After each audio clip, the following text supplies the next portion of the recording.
상대의 기를 다스려라. 인간의 기력은 아침에는 활발하고 낮에는 긴장이 풀리며 밤에는 맥이 풀리는 것처럼 하루 중에도 변화한다. 전쟁을 잘하는 사람은 적의 기력이 충실할 때에는 충돌을 피하고 적의 긴장이 풀리거나 맥이 풀렸을 때 공격한다. 이야말로 기를 다스리는 법이다. 전쟁뿐만이 아니라 교섭, 의뢰, 협의, 응대 등 모름지기 사람과 사람의 관계에서는 상호 간 기의 상태가 크게 영향을 준다. 부탁할 것이 있는 경우에 상대의 기분이 좋을 때를 노리는 정도는 아이들도 알고 있는 지혜이지만 분주한 사회생활 속에서는 의외로 이 자명한 원리를 잊어버리는 경우가 많다. 가장 중요한 순간에는 자신의 기를 충실하게 하고 상대의 기 상태를 헤아려 거기에 맞추어 적용하자. 어떠한 상대를 만나든 누군가를 만날 때는 그 직전에 크게 심호흡을 하여 기를 가득 채우고 나서 만나는 사람도 있다. 춘추시대 손무. 싸우지 않고 상대를 굴복시키는 것이 최선이다. 손자의 가장 유명한 말이며 손자병법의 진수를 나타내는 말이다. 비록 항상 승리했다고 해도 싸우는 데에는 희생이 따르는 법이다. 또한 100번 이겼다고 해도 100일회째에는 질지도 모른다. 싸움은 그 자체가 목적이 아니라 하나의 수단에 지나지 않는다. 그렇다면 싸우지 않고 목적을 달성하는 것이 최상이다. 인간은 자칫하면 눈앞의 것에 사로잡히기 쉽다. 어떠한 목적을 위해 무언가를 몰두하게 되면 하고 있는 일 그 자체가 목적이라고 착각해 버리고 만다. 매사를 객관적으로 보고 근원으로 거슬러 올라가는 사고방식이 필요하다. 상대를 화나게 하여 혼란시켜라. 술에 취하면 자기도 모르게 본심을 속속들이 드러내는 경우가 있다. 또한 격노하면 평소에 가슴속에 담아 두었던 생각을 말해버리는 경우도 있다. 물론 술에 취하거나 화가 났을 때의 언동이 모두 그 사람의 본심이며 본질이라고는 할 수 없다. 마음에도 없는 말을 하거나 생각지 않았던 행동을 하는 경우도 많다. 그러나 인간이 흥분하면 마음의 균형을 잃어 평상심을 잃어버리는 것은 틀림없다. 손자는 이 원리로 속임수를 활용하라고 말한 것이다. 예로부터 중국의 전투에서는 이 방법이 잘 사용되고 있다. 진말기, 유방과 항우의 천하제패를 건 대결에서 주고받은 설전은 유명하다. 이 원리는 상대를 쓰러뜨리는 경우뿐만 아니라 상대의 마음의 벽을 허물려고 하는 경우, 그 상대의 정체를 간파하려고 하는 경우, 상대를 분발하게 하려는 경우 등 다양하게 활용할 수 있다. 필요해도 필요 없는 척을 하라. 가장 일상적인 것을 예로 들면 물건 값을 깎을 때 본능적으로 사용하는 방법이다. 아무래도 필요한 것처럼 보이면 상대는 비싼 값을 부르므로 필요 없는 척을 하여 값을 떨어뜨리는 것이다. 요컨대 경솔하게 자신의 속마음을 보여 주어서는 안 된다. 단, 항상 그렇게 해야 한다는 뜻은 아니다. 항상 그러한 태도를 취하면 사람들이 경계하기 때문에 필요 최소한의 경우에만 사용해야 하는 전술이다. 강하면 피하라. 상대가 자신보다 강한 경우는 피한다. 이 말은 이왕이면 강한 쪽에 붙으라는 뜻이 결코 아니다. 손자병법은 어디까지나 최종적인 승리를 목적으로 한다. 따라서 정면 충돌하지 않고 다른 방법으로 이기는 길을 생각해야 하는 것이다. 피하다라고 하면 단지 도망치는 일로밖에 생각하지 않는 경우가 많다. 따라서 도망치는 일은 비겁함으로 도망치는 것이라 하지 않고 전진이라는 표현으로 얼버무린다. 하지만 도망치는 것이 부끄러운 일은 아니다. 중국에서 전승되어 온 처세법에 의하면 피하는 방법에도 여러 가지가 있다. 첫 번째는 도인데 이는 조짐이 있을 때 미리 알아채 몸을 숨기는 방법이다.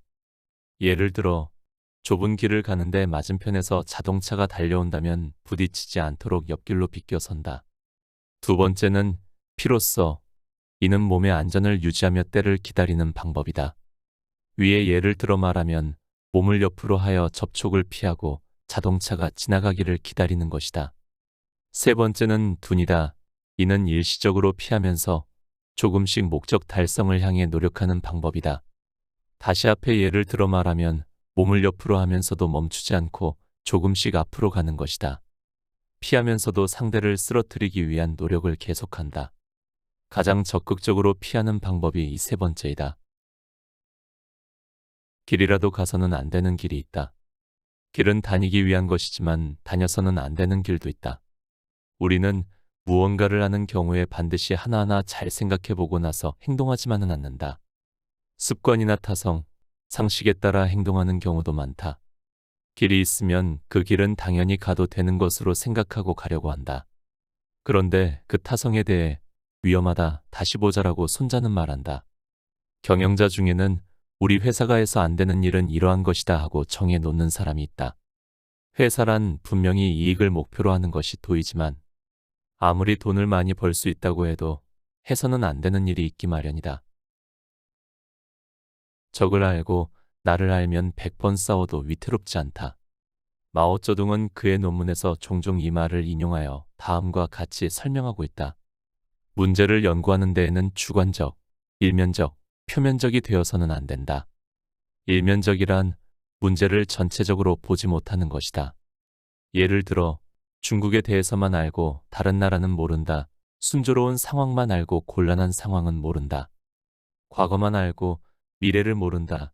이렇게 해서는 모순을 해결할 수 없다.